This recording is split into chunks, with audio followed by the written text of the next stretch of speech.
तभी वहीं भीड़ में अपनी माँ के साथ खड़े एक बच्चे ने लंका महल की सुंदरता से मुग्ध होते हुए कहा, माँ, मेरे पिताजी ने इस महल में यज्ञ संपन्न करवाया है, क्या हम यहाँ नहीं रह सकते? वहीं खड़ी एक औरत ने बच्चे की ये बात सुन ली और उस बच्चे की माँ से कहा, कैकसी, माना तुम्हारे पति ऋषि विश्वश्रवा हैं और तुम्हारे पुत्र रावण को अभी से वेदों का ज्ञान है, लेकिन तुम्हें अपने पुत्र को इतने बड़े बड़े सपने देखने से मना करना चाहिए।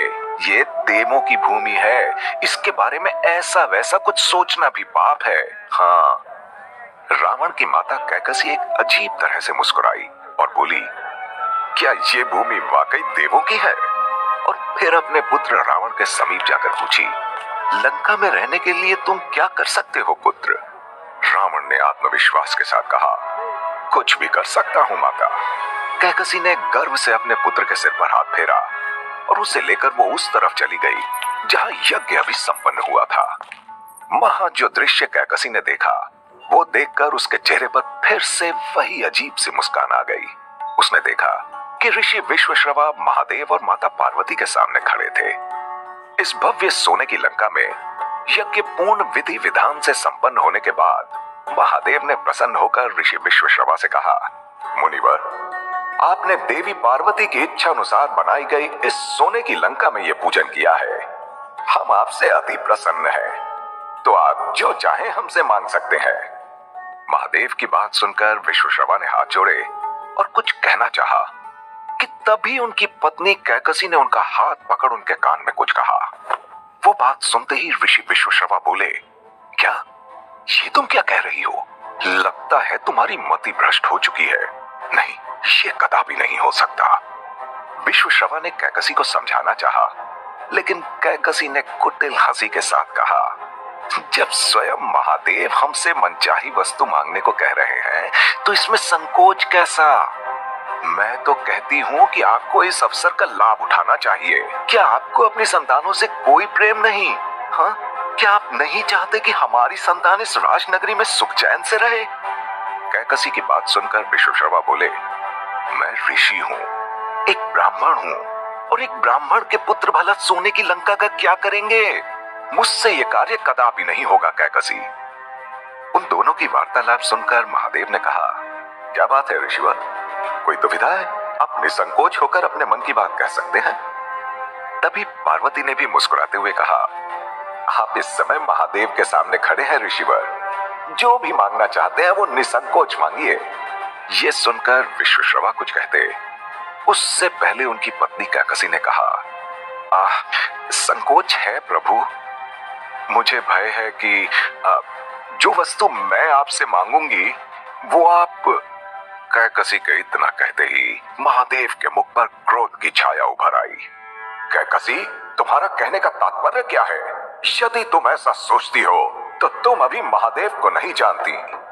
महादेव की ये बात सुनकर कैकसी के मुख पर फिर एक कुटिल मुस्कान उभर आई, लेकिन विश्वश्रवा समझ गए थे कि अब क्या होने वाला है।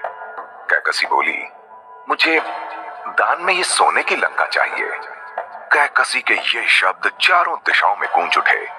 वहां उपस्थित सभी लोग कैकसी को घूर कर देखने लगे कि आखिर कोई ऐसा कैसे कर सकता है।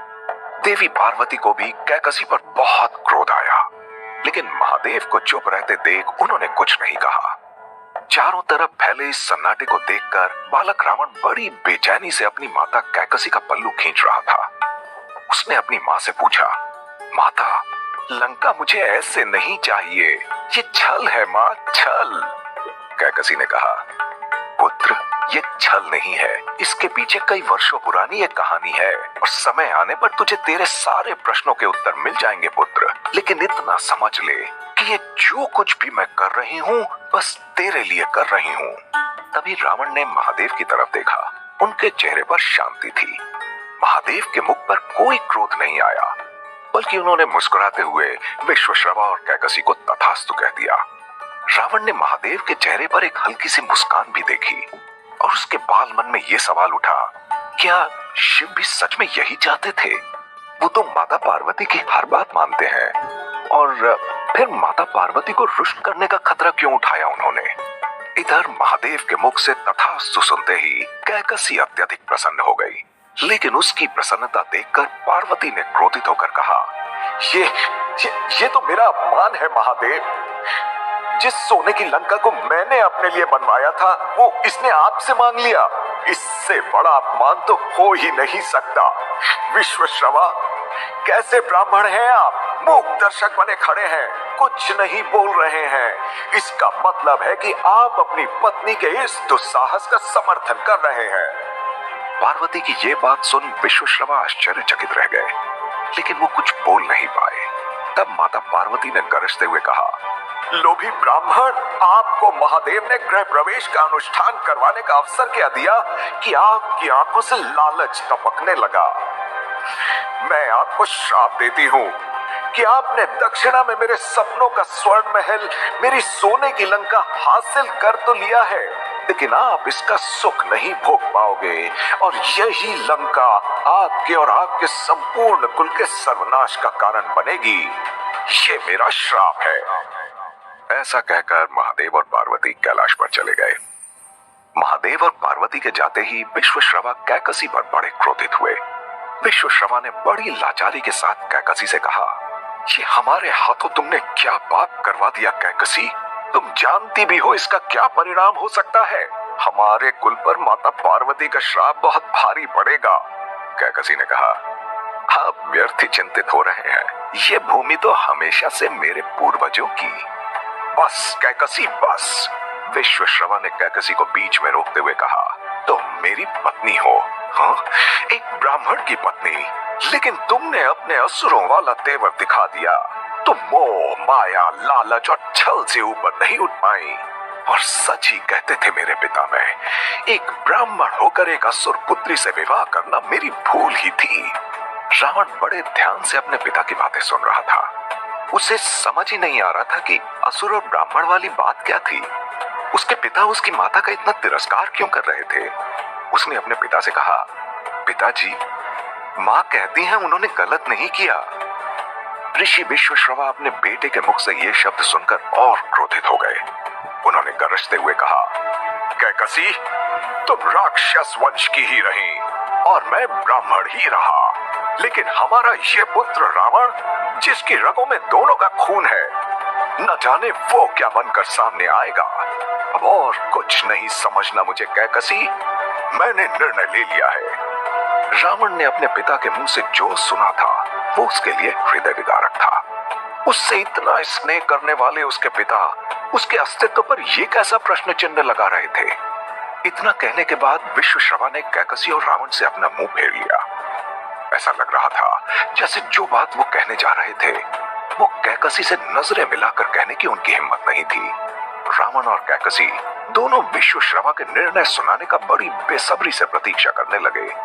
तभी कैकसी ने पूछा, तो आखिर क्या निर्णय ले लिया आपने? यही कि अब आप इस लंका से दूर अपने पिता के पास चली जाए और इस भूमि को सुरक्षित कैसे रखना है ये हमें समझ आ गया है। आपने जो किया है उसे ठीक कैसे करना है ये हमने सोच लिया है, जो समय आने पर आपको पता चल जाएगा। इतना सुनते ही कैकसी क्रोधित होकर विश्वश्रवा को देखने लगी, जो अभी भी कैकसी की तरफ नहीं देख रहे थे। कैकसी ने क्रोध में रावण का हाथ थामा और वहां से चली गई। कैकसी ने अपने पिता सुमाली के पास पहुंचकर उन्हें सारी बात बताई। सुमाली कैकसी की बात सुनकर कुछ देर शांत रहे। उन्होंने कैकसी के साथ वहां मौजूद रावण को अपने पास बुलाया और अपनी गोद में बिठाया। वो उसे देखकर मुस्कुराने लगे। कैकसी को अपने पिता का इस बात पर मुस्कुराना कुछ समझ नहीं आया। उसने पूछा, पिताजी, आप मुस्कुरा रहे हैं? क्या आपको नहीं लगता कि जो आपने सोचा था लंका के भविष्य के लिए वो खतरे में है? कैकसी के पिता सुमाली अभी भी अपनी गोद में बैठे नन्हे रावण को निहार रहे थे।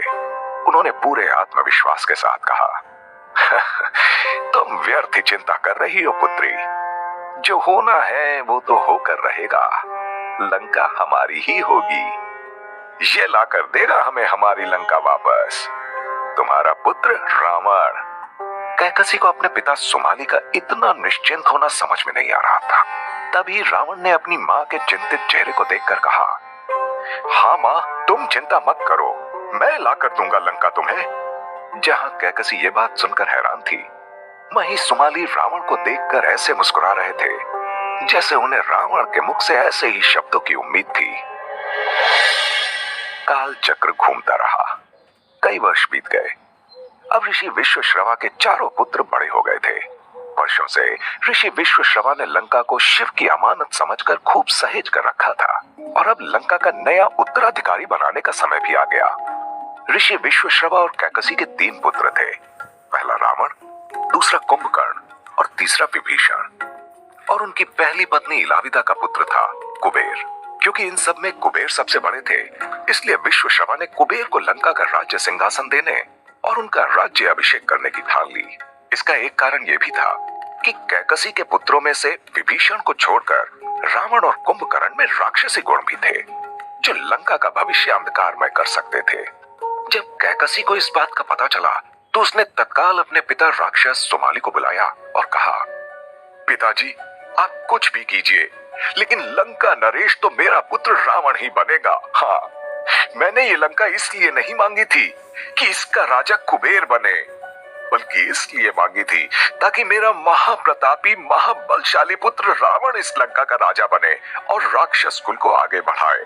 मैं कुबेर को अपने जीते जी कभी भी राज सिंहासन पर बैठने नहीं दूंगी, और यदि सीधी तरह से बात ना बनी तो आप अपनी राक्षसी शक्तियों का उपयोग कीजिए, लेकिन मेरे पति की इच्छा पूरी नहीं होनी चाहिए। कैकसी की बातें सुनकर सुमाली को भी ऋषि विश्वश्रवा पर बहुत क्रोध आया और वो सीधे उनके पास गए। विश्वश्रवा, ये हम क्या सुन रहे हैं? विश्वश्रवा ने बड़ी नम्रता के साथ कहा, क्या बात है, क्या सुन रहे हैं पिताश्री? मत कहो मुझे पिताश्री, यदि तुम मुझे पिता मानते तो कभी भी कुबेर को लंकापति बनाने की बात नहीं सोचते, सुमाली ने क्रोध में कहा। उनकी बात सुनकर विश्वश्रवा सोच में पड़ गए और कहा, भला कुबेर को लंकापति बनाने की बात से आप इतना क्यों क्रोधित हैं? वो मेरी प्रथम पत्नी का ज्येष्ठ पुत्र है, विद्वान है, बलवान है, उसमें एक राजा बनने के सारे गुण हैं, और नियमानुसार ज्येष्ठ पुत्र को ही राज्य का सिंहासन मिलना चाहिए। साथ ही लंका एक देव भूमि है, तो एक देव का सिंहासन पर होना तो हर तरह से उचित है। इसमें आपत्ति कैसी? हाँ, मिलना चाहिए, लेकिन तब जब वो पुत्र राज सिंहासन पर बैठने योग्य हो, और कुबेर इसके लायक नहीं। लंका के सिंहासन पर यदि कोई बैठने लायक है तो वो है मेरा रावण। ये मत भूलो विश्वश्रवा कि लंका देव भूमि होने से पहले असुरों की भूमि रह चुकी है। रावण उसी कक्ष के बाहर खड़ा ये सारी बातें सुन रहा था। वो सोचने लगा कि आखिर क्यों उसके पिता को उसकी मां के आंसुओं से फर्क नहीं पड़ रहा, क्यों पिताजी उसके नाना श्री सुमाली की बात टाल रहे हैं। अब रावण कोई छोटा बालक नहीं रहा, उसके युवा मन की जिज्ञासा उसके बाल मन से कहीं ज्यादा थी। उसने देखा था कि उसकी माता ने देवों, अपने पति विश्वश्रवा और अन्य लंका वासियों के क्रोध की परवाह किए बिना कैसे आगे बढ़कर सिर्फ उसके लिए शिव से लंका मांग ली थी। अपनी माता का ये त्याग वो व्यर्थ नहीं जाने देना चाहता था। उसने मन ही मन ये ठान लिया कि वो अपनी मां को लंका सौंप कर ही चैन की सांस लेगा। तभी वहां महल में बने छोटे से मैदान में तीरंदाजी का अभ्यास करते हुए कुबेर ने रावण को देख लिया। उन्होंने एक सैनिक को भेजकर उसे बुलाया। रावण के आते ही कुबेर ने कहा, वहां क्या कर रहे हो रावण? आओ जरा हमारे साथ तीरंदाजी का अभ्यास करो। इतना कहकर कुबेर ने रावण को एक तीर और धनुष थमाया। इस वक्त रावण के मन में लंका को जीतने का जुनून सवार था। उसने धनुष थाम कर अपनी मजबूत भुजाओं से तीर को उस सीमा तक खींचा जो देखकर कुबेर हैरान रह गए, और अगले ही पल रावण ने तीर छोड़ दिया, जो न सिर्फ पेड़ पर लगे उस तख्ते के बीच जाकर लगा, बल्कि उसकी गति ने पेड़ को भी 2 भागों में बांट दिया। रावण के इस अद्भुत प्रदर्शन को देखकर कुबेर का मुंह खुला का खुला रह गया था। रावण के चेहरे पर एक मुस्कुराहट थी, जैसे उसने उस पेड़ के परखच्चों के उस पार जीती हुई लंका देख ली हो। रावण कुबेर से उम्र में काफी छोटा था। अपने सौतेले भाई की प्रशंसा में कुबेर कुछ कहना चाहता था, लेकिन रावण कुबेर को वो मौका दिए बिना ही वहां से चला गया।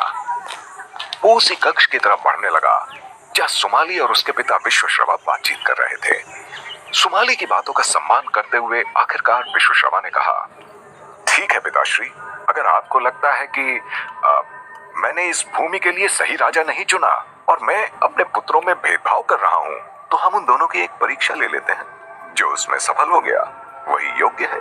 सुमाली विश्वश्रवा की इस बात से भी पूरी तरह सहमत तो नहीं थे। उन्होंने नाराजगी जताते हुए कहा, परीक्षा है? जिस भूमि के कण कण पर असुरों का नाम लिखा है, जो भूमि सिर्फ और सिर्फ रावण की है, उसके लिए तुम उसकी परीक्षा लेना चाहते हो? ठीक है ऋषि विश्वश्रवा, अब यह परीक्षा होकर रहेगी और इसी परीक्षा में यह साबित हो जाएगा कि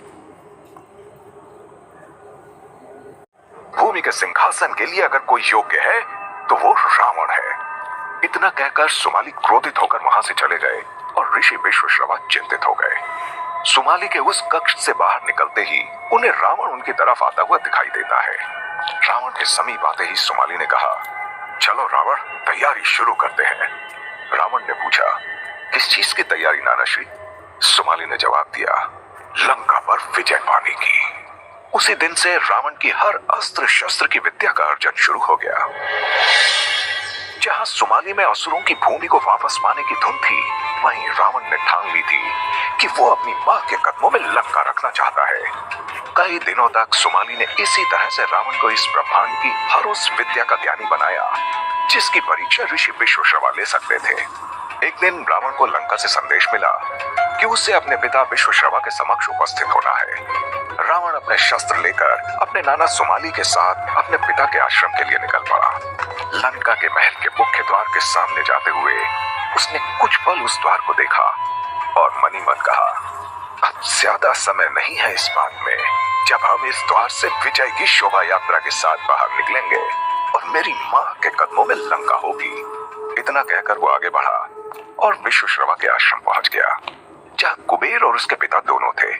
विश्वश्रवा ने दोनों को बैठने के लिए इशारा किया और फिर रावण और कुबेर को देखते हुए बड़ी गंभीरता से कहा, रावण, आज यहाँ शस्त्रों की कोई जरूरत नहीं है, इसे रख दो। देखिए, ये मेरा फैसला था कि कुबेर का राज्याभिषेक किया जाए। बड़ा पुत्र होने के नाते मैंने उसे पहला मौका दिया था, लेकिन अब अगर बात योग्यता की है तो तुम दोनों मेरे ही पुत्र हो, इसलिए ये तय कर पाना संभव नहीं है कि तुम में से कौन योग्य है और कौन अयोग्य। इस बात का फैसला सिर्फ एक ही तरीके से किया जा सकता है कि दोनों को बराबरी का मौका दिया जाए। ये सुनते ही सुमाली ने कहा, साफ साफ कहिए महर्षि, आप कहना क्या चाहते हैं? विश्वश्रवा ने कहा, प्रतिस्पर्धा। अब मैं एक प्रतिस्पर्धा के माध्यम से यह तय करना चाहता हूं कि लंका का स्वामी कौन होगा। जब भगवान शिव ने विश्वकर्मा जी को स्वर्ण लंका नगरी में स्वर्ण महल के निर्माण की जिम्मेदारी दी थी, उसी समय उन्होंने लंका के घनघोर जंगल में एक गुप्त शिवलिंग और एक त्रिशूल भी स्थापित करवाया था, जिसके बारे में स्वयं महादेव, माता पार्वती, विश्वकर्मा जी और मेरे सिवा किसी को कोई जानकारी नहीं है। समुद्र किनारे बसा जंगल इतना घना है कि दिन में भी वहां अंधेरा रहता है। तुम दोनों भाइयों में से जो भी उस गुप्त शिवलिंग का पता लगा लेगा, लंका उसी की होगी। कुबेर और रावण दोनों जानते थे कि शिव जी के गुप्त शिवलिंग का पता लगाना असंभव कार्य है। कुबेर ने एक बार कहा था कि लंका को हासिल करना त्रिलोक विजय करने के बराबर है, लेकिन सुमाली के मन में कुछ और ही चल रहा था। ये प्रतिस्पर्धा सुनकर वो अंदर ही अंदर बहुत खुश हो गया। खुशी से सुमाली ने कहा, प्रतिस्पर्धा तो बहुत अच्छी बात है, लेकिन यदि आपको पता है वो शिवलिंग कहाँ है, तो हम ये कैसे मान लें कि आप कुबेर की मदद नहीं करेंगे, उसे नहीं बताएंगे?